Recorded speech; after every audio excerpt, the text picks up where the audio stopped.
Welcome to my channel. আমার চ্যানেলে আপনাদের স্বাগতম। আজকে আমি দেশি রুই মাছের পাতলা ঝোল রান্না করছি। এই রেসিপি নিয়েই আপনাদের সামনে আসছি। প্রথমে আমি মাছটাতে লবণ দিলাম, এবার আমি হলুদ দিলাম। এখন আমি মাছগুলো মেখে নিচ্ছি। এভাবেই সবগুলো মেখে নেব।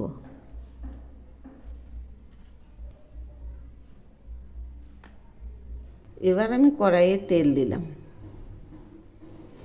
তেল গরম হয়েছে, এখন আমি মাছগুলো ছেড়ে দিচ্ছি।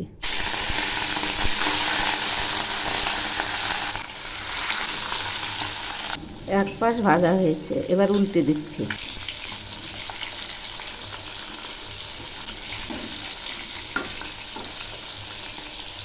মাছ ভাজা হয়ে গেছে, এবার নামিয়ে নিচ্ছি।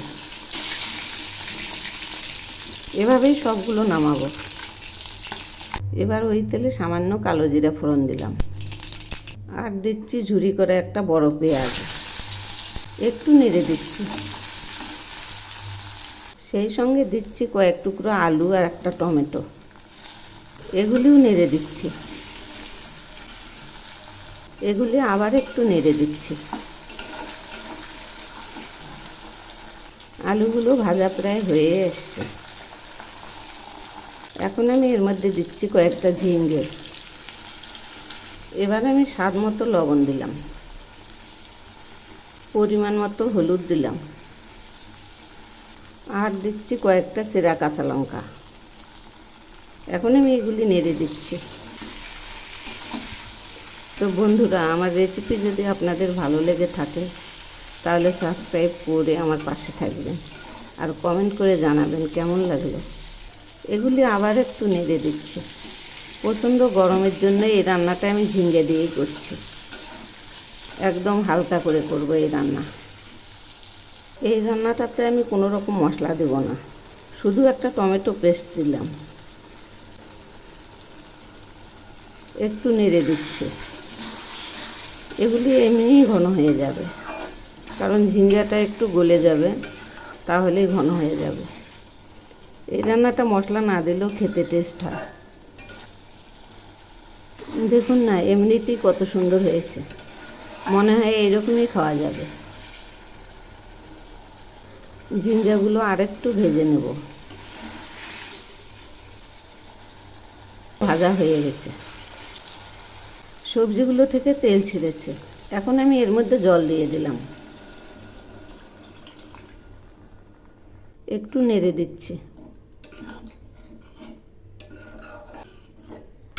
গরমের দিনে এরকম পাতলা ঝোল খেয়ে দেখবেন, খেতেও টেস্ট হয়, আবার পেটেরও অসুখ হবে না। এবার আমি এর মধ্যে দিচ্ছি টিস্পুনের 1/4 চিনি। এই রান্নাটা একটু ঝাল ঝাল মিষ্টি মিষ্টি হলে স্বাদ লাগে। এখন আমি এর মধ্যে মাছগুলো দিয়ে দিচ্ছি।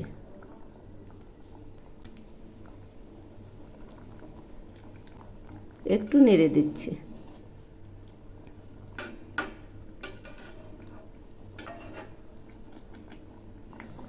এই রান্নাটা ছোট বড় সবার জন্যই উপকার। একদম হেলদি রেসিপি। রান্নাটা এখন প্রায় হয়েই আসছে, আরেকটু হবে। এই রান্নাটাতে ধনিয়া পাতা দিলে টেস্টটা আরও বেশি হয়। আর আমি ধনিয়া পাতা দিলাম না এই কারণে, গরমটা অনেক বেশি। গরমের মধ্যে ধনিয়া পাতা দিলে গ্যাস বেশি হয়, সেজন্যই দিলাম না। রান্নাটা হয়ে গেছে, এখন আমি নামাবো। এই যে রান্নাটা নামিয়েছি, দেখুন কত সুন্দর হয়েছে। এভাবে বানিয়ে খেয়ে দেখবেন, অসাধারণ টেস্ট।